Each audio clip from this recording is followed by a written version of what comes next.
En México, pagar impuestos no es una decisión, es una condición permanente de la vida cotidiana. No importa si eres trabajador, comerciante, profesionista, campesino, emprendedor o estudiante, todos de una u otra forma contribuimos todos los días al financiamiento del Estado. El problema no es la existencia de los impuestos, sino la distancia tan brutal entre lo que el ciudadano paga y lo que recibe a cambio. El primer impuesto que la mayoría conoce es el que se descuenta directamente del salario. Antes de que una persona pueda ver reflejado su esfuerzo en su cuenta bancaria, el gobierno ya tomó una parte. El impuesto sobre la renta se aplica sin preguntar si el sueldo alcanza, si hay hijos que mantener, si hay rentas que pagar o deudas que cubrir. El trabajador cumple puntualmente mes con mes porque no tiene opción, no puede decidir no pagar. El descuento es automático, pero ese es solo el inicio. Después de trabajar y pagar el ISR, el ciudadano sale a la calle y empieza a pagar impuestos otra vez. Si necesita gasolina para llegar a su empleo, paga no solo el combustible, sino también del impuesto especial sobre producción y servicios, que viene incluido en cada litro de gasolina.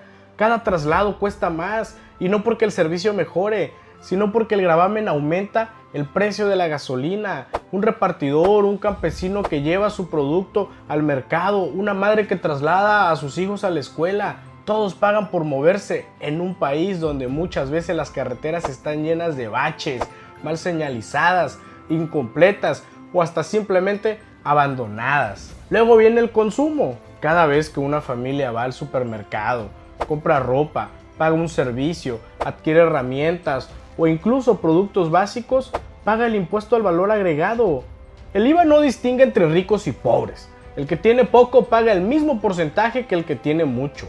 El impuesto se cobra igual en una despensa modesta o en una compra más grande, y así, sin notarlo, el ciudadano vuelve a aportar al Estado con cada ticket. Incluso cuando alguien intenta hacer lo correcto y pensar en el futuro, ahorrar o invertir un poco de lo que tanto trabajo le costó ganar, también se encuentra con impuestos. Los intereses generados pagan gravámenes. Ahorrar no es incentivado, es castigado. El mensaje implícito es claro: trabajas, consumes, pagas y vuelves a pagar. A esto se suman los impuestos estatales y municipales, predial, derechos, contribuciones locales, cobros por servicios públicos. El ciudadano cumple porque entiende que el dinero debería traducirse en calles limpias, alumbrado público funcional, recolección de basura eficiente, vialidades dignas y servicios básicos de calidad. Pero la realidad diaria suele ser otra, porque después de pagar todos esos impuestos, el ciudadano se da cuenta de algo profundamente injusto. Tiene que volver a pagar para vivir con un mínimo de dignidad. Paga seguridad privada porque la seguridad pública no alcanza. Tenemos que pagar cámaras, bardas, rejas, ponemos nuestros focos para evitar calles oscuras, o incluso nos juntamos entre los vecinos para pagarle a uno o varios veladores que cuiden las calles porque la policía no llega o llega tarde. En muchas colonias y comunidades, la protección de la vida y el patrimonio dejó de ser función del Estado y se convirtió en un gasto personal. Paga transporte alternativo porque las calles están destruidas o el transporte público es inseguro. Paga mantenimiento de su propia calle porque el municipio no regresa. Paga recolección privada de basura porque su camión no pasa. Paga plantas de luz porque el alumbrado público no funciona. El ciudadano termina financiando dos veces los mismos servicios, una con impuestos y otra de su bolsillo. Aquí es donde el problema deja de ser fiscal y se vuelve político y moral. Porque el acuerdo básico entre el ciudadano y el gobierno es simple: tú aportas y yo te garantizo condiciones de vida dignas. Cuando ese acuerdo no se cumple, lo que existe ya no es un sistema justo, sino una carga desigual donde el ciudadano siempre pierde. Los gobiernos presumen cifras millonarias de recaudación, presupuestos históricos, ingresos récord, pero en la vida real esos números no se traducen en tranquilidad, bienestar ni oportunidades. Se diluyen en estructuras burocráticas enormes, en gasto corriente, en decisiones alejadas de la realidad de la gente. El problema no es que falte dinero, el problema es cómo se gasta y a quién sirve. Y vamos a poner un ejemplo. Digamos que tú ganas 10,000 pesos al mes. Según las tablas del SAT, con ese salario, la retención de ISR mensual sería aproximadamente de 770 pesos. Esto significa que del total ganado, esa cantidad se va directo como impuestos sobre tus ingresos. El salario, después de ISR, quedan 9,230 pesos. Aunque no es técnicamente un impuesto, El seguro social también se descuenta directamente y representa un gasto obligatorio que reduce tu salario disponible. En una simulación típica para 10,000 pesos, el IMSS puede descontar alrededor de 240 a 250 pesos mensuales. El salario después del ISR más el IMSS es de 8,984 pesos. El IVA es un impuesto indirecto que pagas al comprar bienes y servicios. No se descuenta de tu salario directamente, sino que lo absorbes al consumir.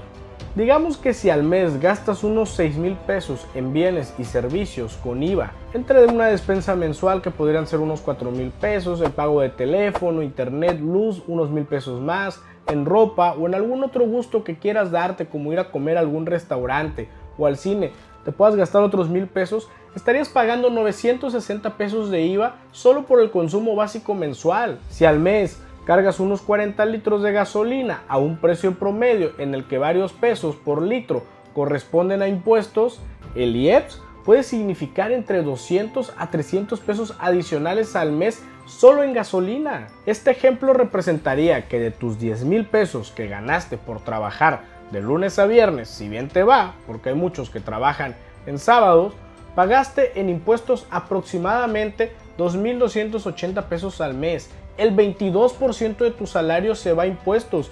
Tú contribuyes y representas un ingreso al Estado. Esto sin contabilizar la realidad de todos los impuestos extra que hay en algunos productos de consumo cotidiano y que se pagan día a día por los ciudadanos. Aceptar esta situación sin cuestionarla normaliza el abuso, normaliza que el ciudadano se acostumbre a pagar mucho y recibir poco, normaliza que se vea como algo natural vivir con miedo, enfermarse sin atención, transitar por las calles en malas condiciones y pagar por servicios que ya se financiaron con nuestros impuestos. Es por eso que este no es un llamado a no pagar impuestos, es un llamado a exigir que el dinero del pueblo se traduzca en resultados reales, porque los impuestos no pertenecen al gobierno, pertenecen a la sociedad, y cuando no regresan en formas de servicios de calidad, seguridad, salud, infraestructura, lo que existe no es gobernanza, es abandono.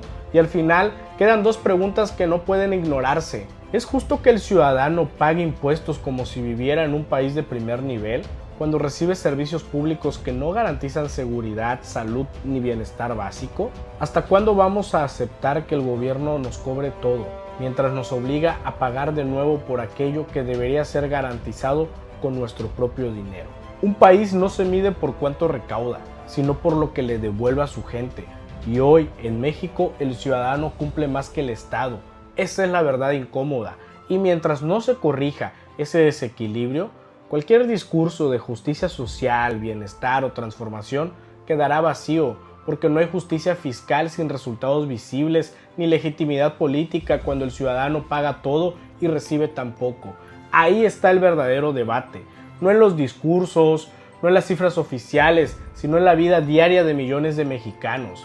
Y hoy me queda más que claro que el mexicano tiene dos cosas seguras en esta vida: la muerte y pagar impuestos.